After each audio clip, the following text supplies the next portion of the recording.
This is Andy, And this is Matt, and you're listening to the Hop Podcast with no name. What a dumb name. It's so stupid.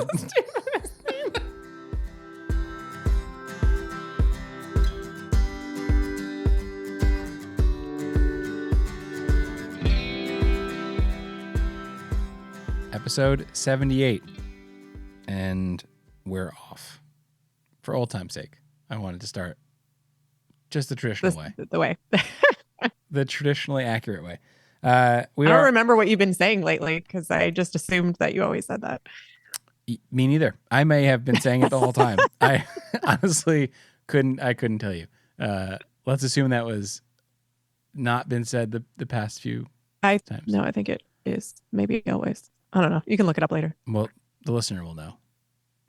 And hopefully not judge. Nobody listens that closely. Yeah. I don't know. Maybe they'll listen on repeat. Unless it irritates them. If it irritates them every time you say it, then they have a count. Which there may or may not have been an email to us explicitly saying that it's a good podcast, but the beginning could use some work. And we've changed nothing from that. Yeah, we've changed nothing. No, that is a true statement. All right, we're on to part 2. We are part 2 progress of organizational psychology. And I think, if I remember correctly, our promise was that we would try to take at least one of the 4 areas that we talked about and try to make them sound more practical. So last episode, what we did is tried to just create some generalized buckets of how organizational psychology fits into this thought process.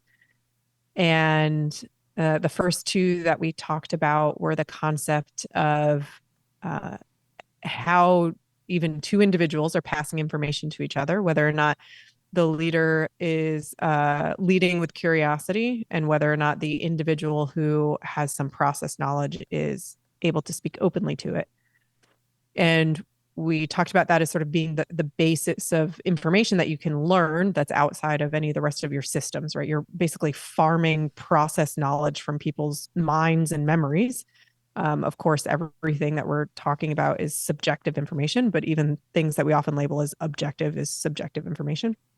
And you're trying to use that in order to make sure that we have the same understanding of process health as folks that are executing the work so that we can better define problems. So we started off with those 2 buckets and wanted to give them, I don't know, more example, more meat to it.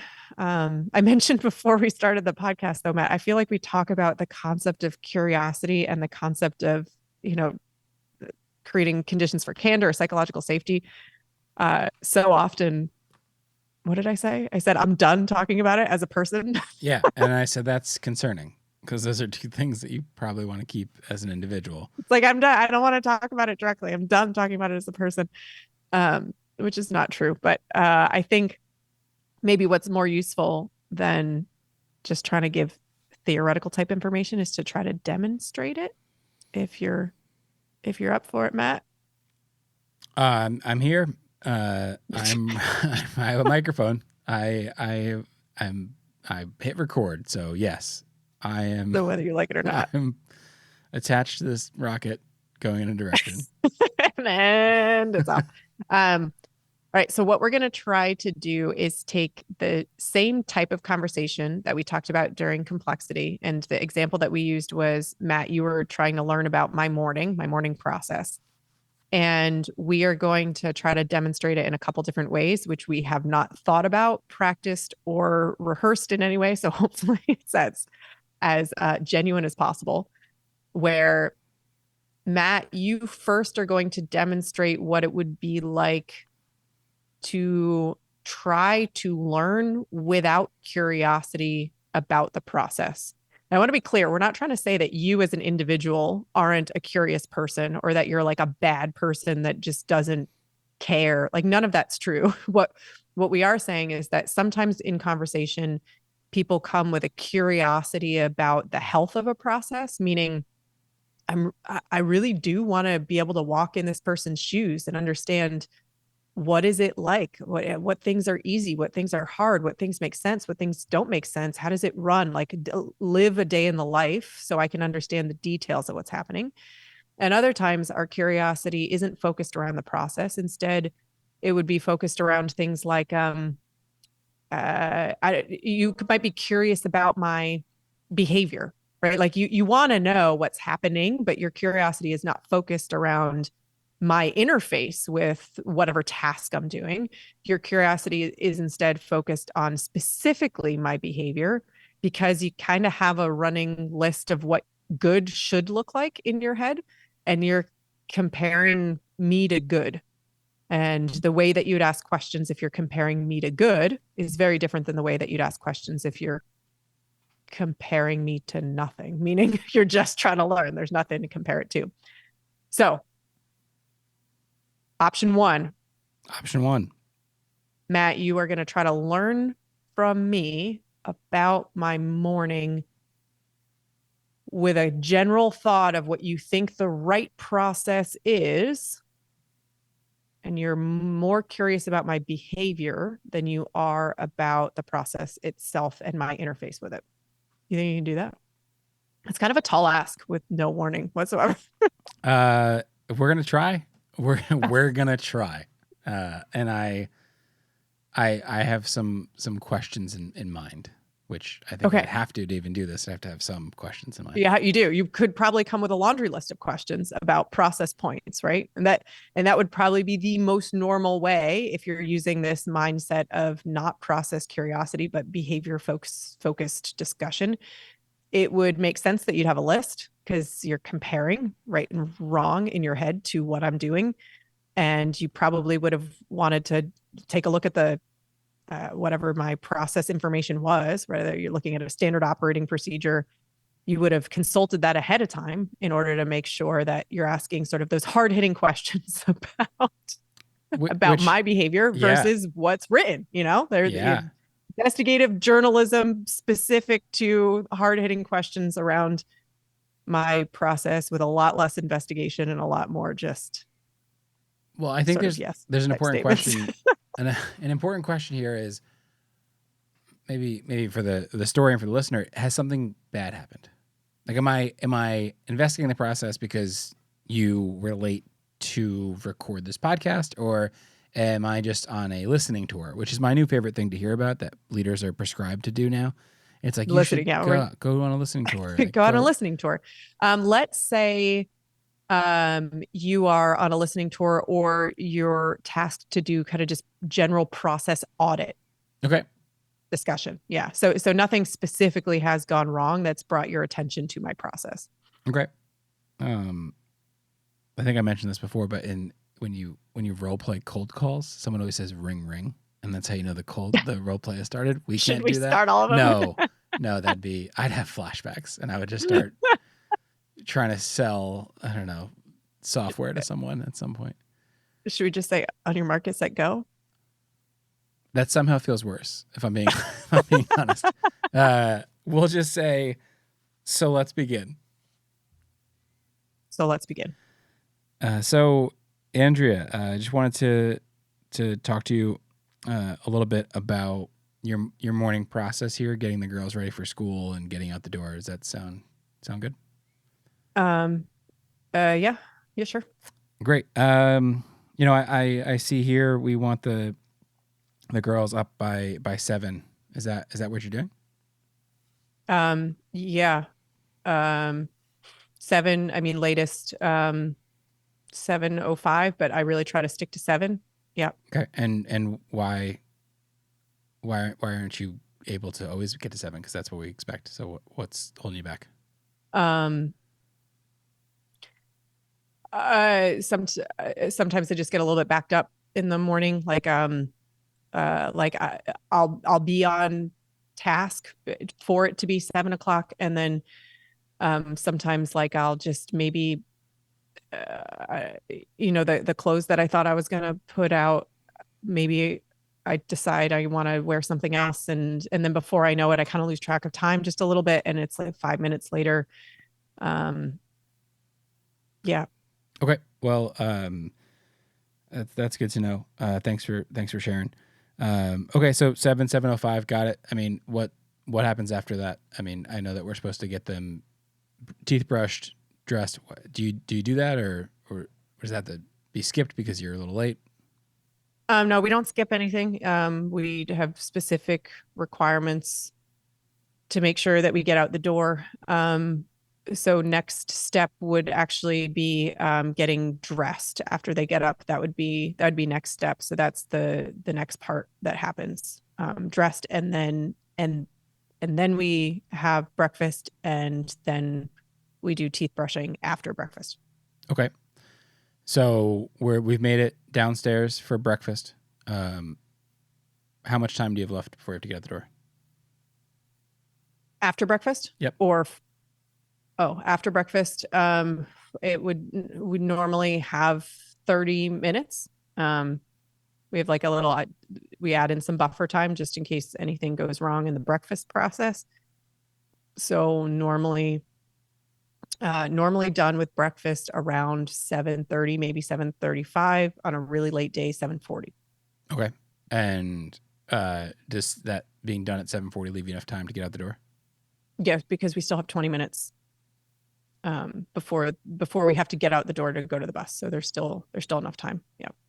Okay. So that's the teeth brushing time. And really the only thing that has to be done during that time is teeth brush, socks and shoes, get all of the stuff that we need, and get out the door, which 20 minutes is always enough time for that part. Yeah. Okay. You said it's always enough time, but I'm sure there's you're late. So what goes wrong? Well, sometimes the right before getting out the door, like even though you have the 20 minutes, if you don't start the socks and shoes process with enough time and you cut that too close to the leaving time, specifically, we can have a uncomfortable sock problem.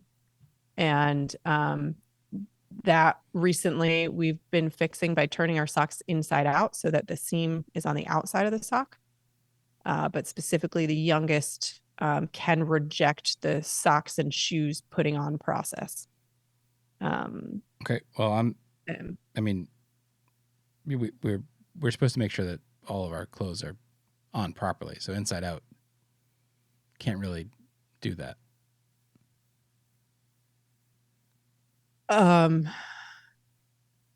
Okay. Yeah. So just, maybe give yourself some more time to get them on the right way. Yeah. We can work on that. Yeah. Okay. Yeah. We could probably do the socks on earlier than the shoes and try to just reposition for the discomfort. Yeah. Okay. So it sounds like the process is working well. I mean, you're getting up at the right time. Yeah. I mean, we get out the door, and we get out the door when we need to almost all the time. Okay. Great. I would just say, make sure we're being conscious of the fact that we're putting our socks on the right way. I mean, I get that it might take a little more effort, but that's what we have to do because we all have to be kind of dressed the same. So let's make sure we do that, and we'll be all right. Yeah. Okay. Thanks. Ring, ring. That's not how you end. You don't end the call with ring, ring. It is wild. So I can't tell you how actually physically uncomfortable I am answering these questions, even play acting with my brother-in-law on our own podcast about my own children for the use of just trying to show how, I can't tell you how uncomfortable I am. Like I tried to very much just get into the answering the questions and not think about it too much apart from responding to what you were saying. And my blood pressure is high right now. My heart rate is higher than it was when we started. I am sweating. I am actually sweating. And that was play acting and not a real, I mean, my morning, but not a process that, that creates product, right. That's sold or, that can, affect someone's life. None of that was part of it. And I'm still uncomfortable. I mean, this is so meta to talk about, but like my motivation for the conversation was like, I mean, my goal is to make sure that the kids are out on time, and I want to make sure that we have a process that works for it. That's the only reason I was asking those questions. Was like, Okay. So they get up at 7:05, but you're still downstairs on time. Okay. Even if breakfast runs a little late, you can still get everyone out on time. Great. Okay. There's a non-conformance with the socks because that's not what we should be doing. Sock non-conformance. Great call out, by the way. Yeah, so we can fix that. And then, wow, I'd go back to my office and be like, okay, That's a great Andy, process. Yeah. Andy, she was being a little creative, but we can't allow that creativity. So maybe she took more time to get everything done. But the process works. Hell yeah, the process is great. Yeah. Yeah. Yep. Yeah. And I, from my seat, didn't feel like that at all, to be clear. Like it felt like you were intentionally trying to find something wrong with me, even though I know that wasn't what you're trying to do. That is exactly how it felt from my pretend play acting seat. All right. So that's option one. So that is asking questions that are designed to understand behavior in accordance with a process that we think we know quite well. Or we've read, perhaps we've read the process. We think we know what it should look like. And now we're going to demonstrate it a different way in which, Matt, you are going to be curious about the process itself. So you're going to operationally learn. So you're less interested in whether or not my behavior matches your mental model of what you think should be happening. And you're far more interested in building the mental model of what's actually happening. And the kind of the more weird or interesting or like non standard I talk about it, the more curious you become, meaning that's actually what you're looking for. So when that information comes out, it's a good thing, not a bad thing, because you're learning about the reality. So you're going to try to ask questions from that perspective. From my seat, I'm going to try to put myself in a space of not. It's not that I don't trust you. I just have no reason to. Like I'm going to be very neutral to how you're asking questions. Perhaps the last time that I talked to you, it was the way we just did it. Yep. So I was a little bit uncomfortable. I don't think you're a bad person. I just don't really know what you're after. And so I'm not going to be very open with my thoughts. And we'll see how that goes. So I don't have psychological safety. I'm not starting from a place of feeling like I have conditions of candor, but you're starting from a place of curiosity. And I'm not even going to work to create the candor specifically. I'm not going to. Yeah. Nope. You're just starting with curiosity. Yeah. And I think we're okay. Well, let's do it, and then we'll showcase. We'll recap what we were showing, rather than. But if it happens, I don't know. I'm gonna play this as well as your questions are, and we'll see what goes. They're gonna be Tony the Tiger style. Great. Okay. So let's begin. Okay. Let's begin. Hey, Andy. I just wanted to learn a bit about what it's like to get the girls ready in the morning. Could you kind of, I don't even know where to start, but I guess we could start with when they get up, or maybe when you get up. Just teach me a little bit about what that's like. You want me to tell you about the process of getting them up? Yeah, I mean, I know that, like most parents, you probably have an ideal day to get them out the door, but I know with kids, it's probably different every day. So maybe just give me an idea of when you're laying at night and thinking about the next day, what's sort of the process you have in mind to get the kids ready on an average day and out the door. I'm always trying to get them up at 7, like 7:02. If I look at my watch and it's 7:02, I feel like I'm behind because everything seems to run smoother when we get up at 7. So that's my first attempt of what to do, is to get them up by then. So wait, so you said 7:02, you already feel behind. So to me, 2 minutes, but to you, it seems like that's a big. No, it compounds. The 2 minutes, I don't know. It's not an exact figure, but if I can get to their rooms and wake them up, and the way that I wake them up is that I just open the blinds, and I turn off the fan because they usually have a fan running, and I just say, "Hey, it's time to wake up," and then I walk out of the room, And I do that so that they can wake up kind of naturally because it's a lot less of a fight. I'm not saying get out of bed, get out of bed. So when I do that, I go and I make coffee. And usually by the time I've made coffee, I hear them moving and talking to each other and sort of waking each other up. And then by the time I get back upstairs, the oldest is halfway dressed and the youngest is kind of just playing, mulling around, and is ready to get dressed when I say, "Do you need help?" Because she still needs a little help getting dressed in the morning. Okay, so I'm hearing that you're going in there, opening the blinds, turning off the fans, gently waking them up. Hopefully that allows. I mean, I'm gonna just guess. I guess when you have to forcefully wake them up, it's maybe not as pleasant. I mean, No. And I think that's maybe where that 2 minutes becomes a problem is the later it gets, the more I feel like I have to interject and like wake them up and not give them that amount of time. And because I know that there's a deadline at the other end that we have to meet. So I think I personally become a little bit more stressed the closer we get to that deadline, where if I know 7 o'clock or 7:02, there's plenty of time, I can let them wake up naturally. It starts the morning off in a much better space than if it's 7:07, right? And I walk in there, now I'm starting to feel like, okay, I need to hurry them along. And by hurrying them along, I actually make it worse. It usually takes far longer than if I just gave them a few minutes to wake up. okay. I mean, that's helpful to know. I can imagine like, two kids and the feeling of being rushed, and they probably don't have the same sense of urgency that you have. But let's kind of get back to that like normal day, right? So you've woken them up at you let's say perfect storm or perfect day. You got up at 7. You open the blinds, turn the fan off, say, "Hey, girls, it's time to get up." Make your coffee. You mentioned the oldest is partially dressed and the youngest is ready at that point to start the getting dressed process. What's that like?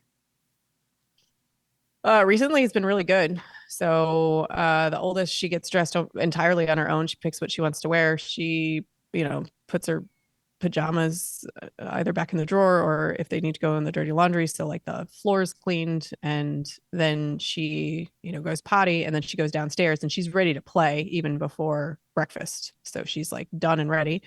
And then the youngest, she uh, generally needs some help picking things. She likes to we try to put her in a shirt or a dress that she can wear to school the next day. So usually she sleeps in clean clothes that she's going to wear to school the next day. So we just have to get a pair of pants and she can generally get her pants on by herself, but oftentimes they're on backwards. So she doesn't want to put them on without help. And the only help I really need to do is to lay them out and show her where the tag is and remind her how to know if they're backwards or forwards. And then she'll do the rest. And so usually by the time that's done, then the oldest will be done and we'll just all go downstairs and they'll start to play in the living room while I can get breakfast ready for them in the kitchen. Wait, so I mean, a lot of that's, I mean, the 3-year-old getting their pants on seems like they're somehow wrong more than they're right, even though it seems like a 50-50 chance for getting the tag in the right place. But That's accurate, yeah. How did you come up with the idea of having her sleep in the 3/4 of her outfit the night before? She did. She did. She did. And not on purpose. I think she really doesn't like taking her shirt on and off because she needs help with it and she likes to be very independent. And so, and she also very specifically doesn't like certain textures to sleep in. And we've worked really hard to get the right type of like shirt and dress so she's comfortable during the day because she's at the age where texture really bothers her. But we haven't found pajamas that she likes. Usually they're too hot and she'll sweat all night, or they're too cold and she's shivering. It's hard to find like just a pajama that she's comfortable in. So in order to allow her to sleep well, we let her pick what she wants to wear to bed. And she naturally started to pick clothes that were comfortable during the day as to what she wanted to wear to bed. And I think I fought it like the first 2 nights. And then I was like, I don't understand there's no reason why she can't wear this. That doesn't make any sense. So the first night that she wore it, she woke up the next morning and said, "Can I wear this to school?" and it's about as wrinkled as the rest of the clothes are. Like it's not especially more wrinkled or less wrinkled, and it's clean. And so I said yes, and then that became the process. I mean, that's ingenious. I know that's a common problem we face is, especially at that age, right? 3-ish, 4-ish. It's a challenge to kind of get the right wardrobe on to even get them moving to go to breakfast. So that's great. So okay, so the girls are downstairs and they're playing, and you're making breakfast. Like what's that like? And we could clearly show this conversation would go on for as long as we want. 15, 20 minutes. That's right. So what did we say at the end? What did we just say? What do we say at the end of this? Ring ring. At the end of when we're doing a simulation? Oh, ring ring. Okay, so ring rings at the end. Yeah, so that is you being curious and me trying not to even answer you at the beginning, but your curiosity made it really hard for me not to want to tell you all the weird nitty-gritty details of the morning, including a process workaround that against was invented. Policy. What'd you say? It's against policy and procedure. Just yeah, I'm sure it's absolutely against policy and procedure. If this was written down ahead of time, I am positive that the ideal state wouldn't have been sleep in clothes and then wear them the next day. But I think why we wanted to demonstrate it this way is because in real life, not talking about people's mornings, talking about process at work. When I was first learning how to be curious in this way and be curious about process, I was always surprised as to how much people would tell me. And the places that I worked in didn't necessarily, I would say, actually, not only didn't necessarily, but actively didn't have great relationships between the leadership teams and the people who were executing work on the floor. So I wasn't coming into an environment where people were open, where people would talk about process difficulty. The only time they usually did is when they were angry. So people would complain. And what I mean by complain is it wasn't designed to be a productive conversation. It was an anger. It was a throwing this information at you. It was you haven't taken care of this. It wasn't from a place of collaboration. It was from a place of you leader are a bad person who should have done this already. And we've told you this is a problem a bunch of times. Like that's the type of environment that I was in when I started to learn how to use these concepts. And I was always surprised as to how productive the discussion was and how much I could learn, knowing that the person I was talking to probably didn't really trust me, because there was no reason for them to at that point in time. And that's where this idea of like creating conditions for candor, there's obviously local conditions, like environmental things of like if somebody's breathing over my back or I have a peer who we don't have a great relationship standing right next to me, or somebody's awkwardly taking notes and I don't know what they're writing, right? Or I'm in a place that I'm physically uncomfortable because I'm, sitting in an office that I'm not normally in. All of those conditions, those environmental conditions can have some influence on whether or not I speak openly. But the main ingredient for me being able to speak openly and seemingly putting this into practice for other people to be willing to teach me is just how curious I am about their world. The more curious I am without judgment in how I ask the questions, the easier it is for people to teach me, even if I'm actively telling you that I'm not following process at the time that it's happening. Yeah, so. I think it's a silly demonstration. It's a semi-serious podcast, but it's a silly demonstration.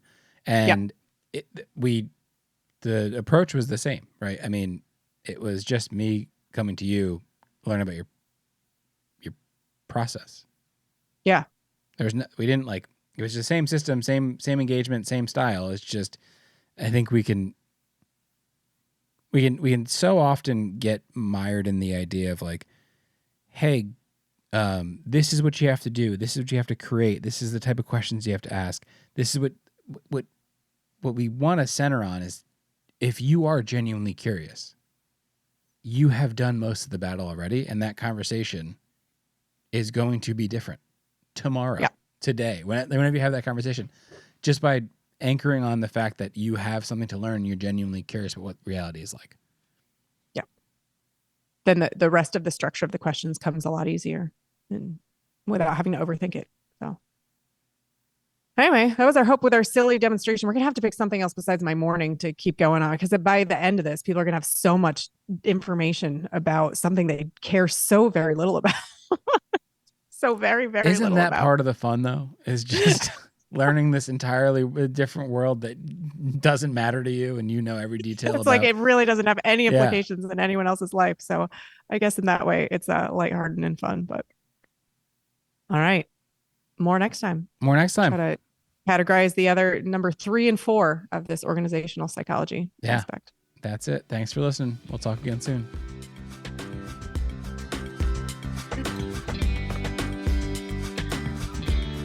Well, that's it.